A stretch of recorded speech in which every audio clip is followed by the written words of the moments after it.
Hello Bulldogs, we hope you had a great spring break and welcome to this week's news show. I'm Elvin Cesario. And I'm Carson Kleinalter. This week we'll be covering teachers getting their COVID vaccine, Theater's upcoming play, Almost Maine, girls lacrosse team, Carson asked students around the school what their ideal date would be, and BNN reporter Kevin Graham investigates the Mill Race Park monster.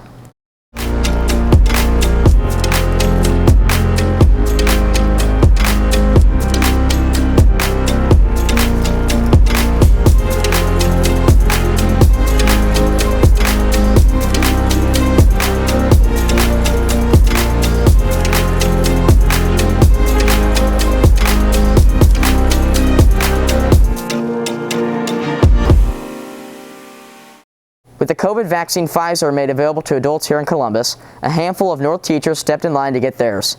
BNN reporter Molly Hotek talks to a couple of them to learn more. BNN sat down with Ms. Gaffron and Mr. Mahe to discuss teachers getting vaccinated. My name is Jennifer Gaffron and I'm the choir director at North High School. My name is Jerry Mahe. I teach U.S. History and Government at Columbus North Senior High School. I got the vaccine the Monday before spring break, so as of Monday of this week, I am fully vaccinated. It's been about 3 weeks ago. I'm due, or maybe a month, I'm due to get my second shot on this Saturday. The benefit of teachers getting the vaccine, like I can, just on a personal level, I feel a lot more comfortable being in school and having that, like having to think about my safety takes away my ability to think about being a teacher. So it's really nice that I don't have to worry about that so much anymore because now I can actually just like go back to teaching. The other thing that's nice is that we don't have to do the 14-day quarantine anymore if we're exposed to a student. So obviously there's a lot of kids in choir. If one of them happened to expose me, I would not have to be out for 14 days anymore, which is really nice because I'm the only choir teacher. So when I'm not here, no one teaches choir. So that's really good. And then the other thing is just like the spread of COVID goes down obviously by a lot when the more people are vaccinated. So I'm really excited for all the teachers to get vaccinated and then all of you guys. People like myself over the age of 60 tend to be more susceptible to this virus. For my own protection, I wanted it, but if I have to be absent from school and quarantined, it's going to be disruptive to the education process. Ms. Gaffron and Mr. Mahe talk about how the vaccines will affect school systems. Things will go a lot smoother, again, because it's not just teachers then that won't have to quarantine, but also subs. We've been having a lot of issues finding subs for years now, actually, but especially during COVID, obviously a lot of people are afraid to come into schools because there's so many people going in and out, and kids can be asymptomatic and then you don't know if you have it. So a lot of people that usually sub have not been subbing this year, and we've actually needed more subs. So that's been kind of a huge issue that we've all, like as a corporation, have had to work together to deal with, and it just puts more stress on the teachers and the other staff. So having to not quarantine and having the risk of being infected going way down with the more people getting vaccinated is going to be honestly life-changing for schools. I think the vaccines will affect the school system by ensuring that the process will be less disrupted. Our own school had a number of teachers that have been quarantined at various times, and learning is not as enhanced with a 2-week absence. I hope life will look like it did before. I think I'm no different than anyone else. We all want normalcy. I do believe that people are pent up and frustrated, and much like what occurred with the bubonic plague during the Middle Ages, once it was over, people celebrated, people became more outgoing and colorful in what they wore, and I think we're going to see an exhibition of happiness and joy. Hope to not be wearing masks anymore, probably. I'm hoping by this time next year we won't be wearing masks, and I'm hoping that we can go back to not having to social distance, we can actually go back to hugging each other and being normal people again and going out and be able to do stuff. But mostly I'm just looking forward to not having this kind of looming sense of doom floating over us all for over a year now. So Mostly I'm just looking forward to being able to not have to worry about my health at all times. This is Molly Hotek reporting for BNN. Theater's first place since last school year, Almost Maine, is taking place April 1st through April 10th. BNN sat down with crew members to tell us how they've been managing this year. BNN sat down with Evie Polyak, Jaime Garcia, and Ross Wenzler to talk about their upcoming roles in Almost Maine. My name is Eviana Polyak. My name is Jaime Garcia. I'm a senior. I'm a junior and I play Dave in Almost Maine. In Almost Maine, I play Rhonda, who is a character in one of the scenes. And she's only in one scene, but all of the characters only have one specific scene that they have, so the story changes a lot. Well, I've been doing theater for ever since freshman year at North, so it was a no-brainer really. Doing theater since I was a freshman and back in middle school and elementary school, so obviously I was going to try out. And I had read parts of the script and I wasn't really set on any character I wanted to do, but I thought Rhonda would be not a difficult character to play, but definitely interesting and fun to work with because it's stuff that would put me out of my comfort zone. And so I was glad to have gotten cast in this role because it's something that would help me develop my skills as an actor and do something I hadn't done before. Since last year, because we had to end school early, we only got to do one play, we didn't get to do showcase or a musical, so I really just wanted to do theater again. It's been really hard to play a character in such a short scene in a play that has been going on for about 7 months now. With COVID, we've had to postpone. We were originally going to perform the show in December and it's now almost April, which is when we'll be performing the play.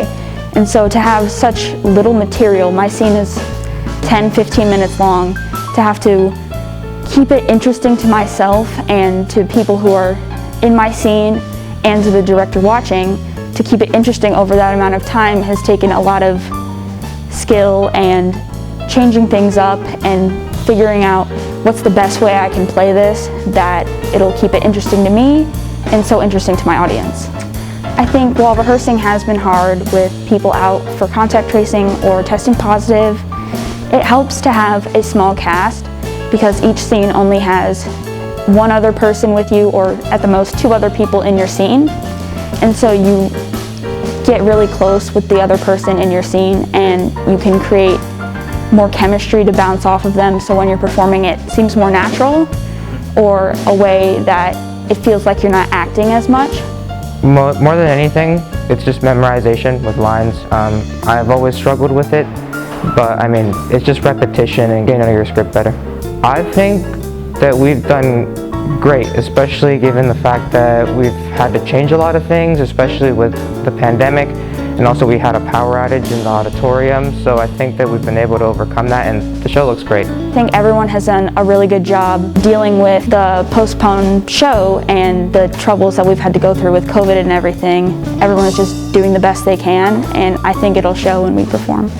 While Jaime Garcia and Evie Polyak are cast members, we also take a look at Ross Wenzler, who was a part of the crew backstage. My name is Ross Wenzler. I am a senior at North, and I am the master carpenter for the play Almost Maine.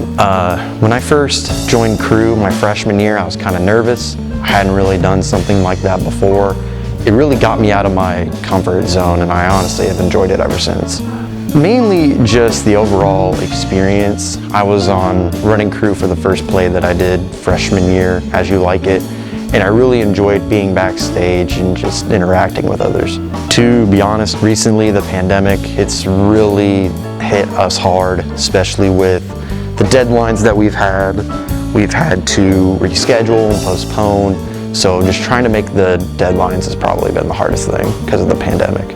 Mainly just having fun, interacting with the actors backstage. You get to have a little bit of downtime in between set changes and cues, so you're able to communicate with other crew members, stage managers, even some of the actors.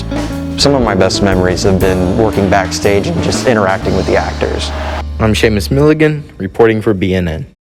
The girls' lacrosse team was newly introduced this year. BNN reporter Isaac McCrae spoke with team members about their first season starting. BNN sat down with lacrosse players Liberty and Megan to talk about this upcoming lacrosse season.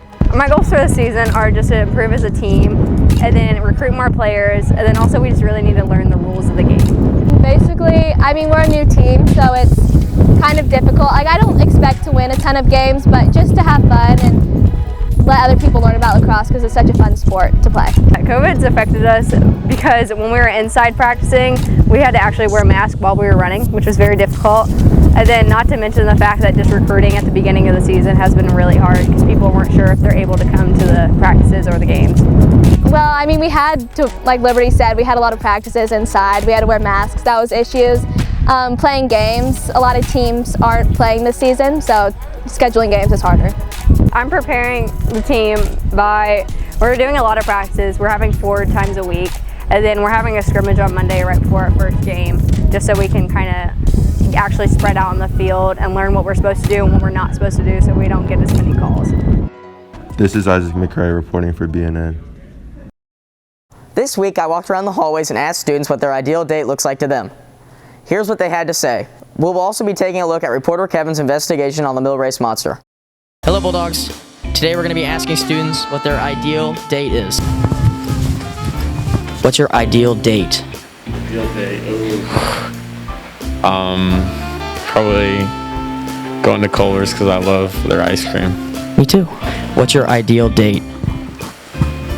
That's a big boy question. Shit, probably just walking around downtown. Wait a minute, so what do you mean by ideal date? Like if you were to go on a date like right now, where would you go? Oh dang. KFC. Thank you. Excuse me, do you mind if I ask you a really quick question? What's your ideal date? Huh? What's your ideal date?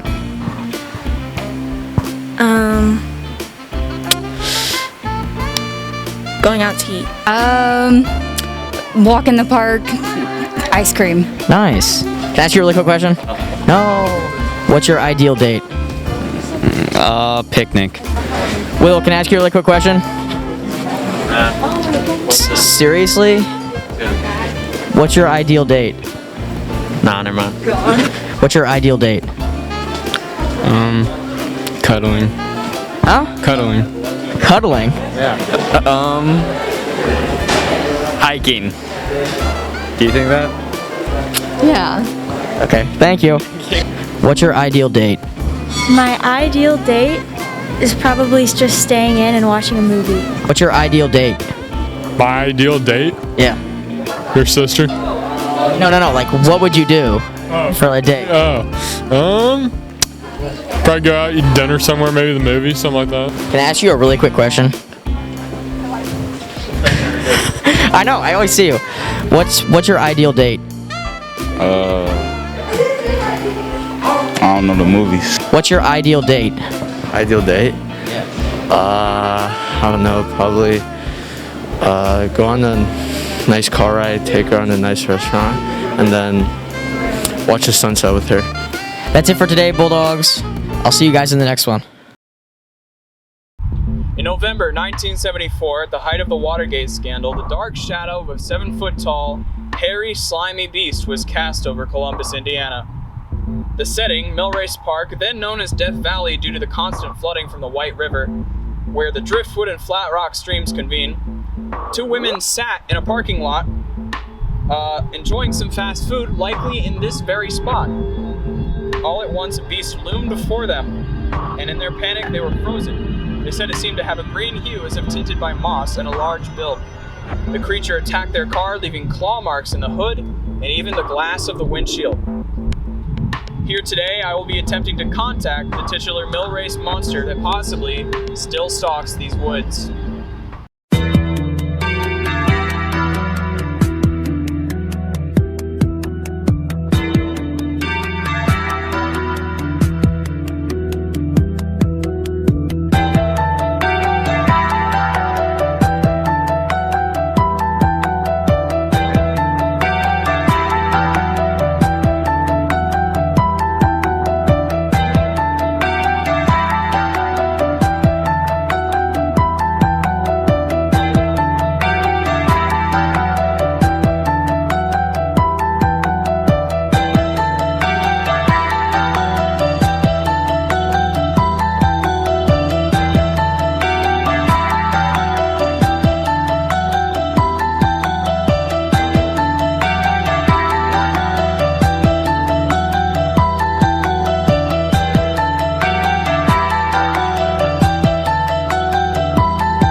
So if you've ever seen Finding Bigfoot or any of the Bigfoot hunting shows, like, featuring Joe Rogan, you would know that many times they try to replicate Bigfoot's call in order to attract it. And I was thinking this might work on the Millrace monster since it is 7 feet tall and hairy. It could be a form of Sasquatch. But we're gonna play some Sasquatch calls. And while that's going on, it also stands to reason that it would be attracted by fast food because the two women in their car were eating fast food at the time. So we're gonna leave some Greek's Pizzeria from down the road of Columbus here. While I'm here now seems like a good time to discuss the other sightings in the subsequent search.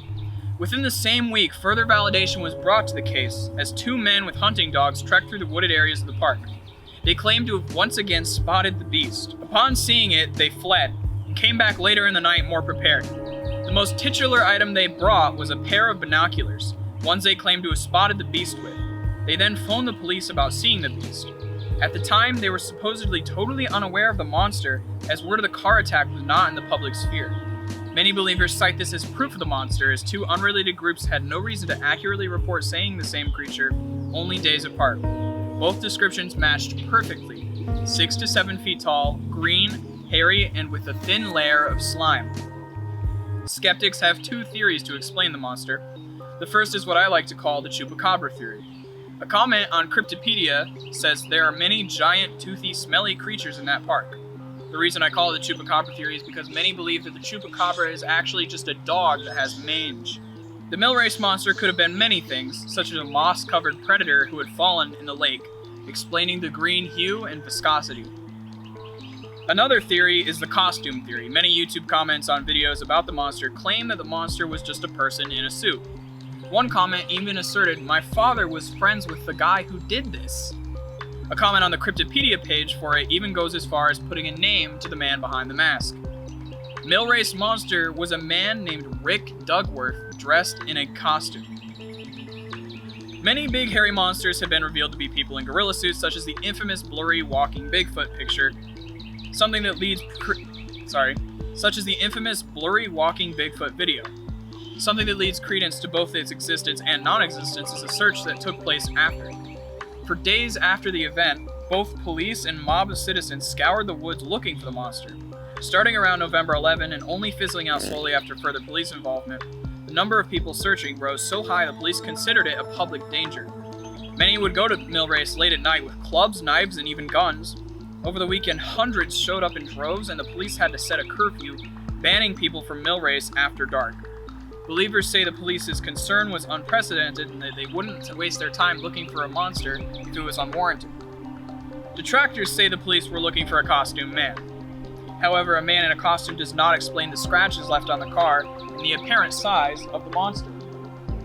Regardless of if it was man or monster, after the searches, the monster of Millrace was scared away and has not been sighted since that fateful November in 1974. Thanks for watching, Bulldogs. Always remember your free R's, respect responsibility, and don't hunt for Bigfoot in the middle of the night because you might get arrested. Have a good one, and all signing out. That's it for today, Bulldogs. I'm Elvin Cesario. And I'm Carson Kleinalter. Have a great weekend.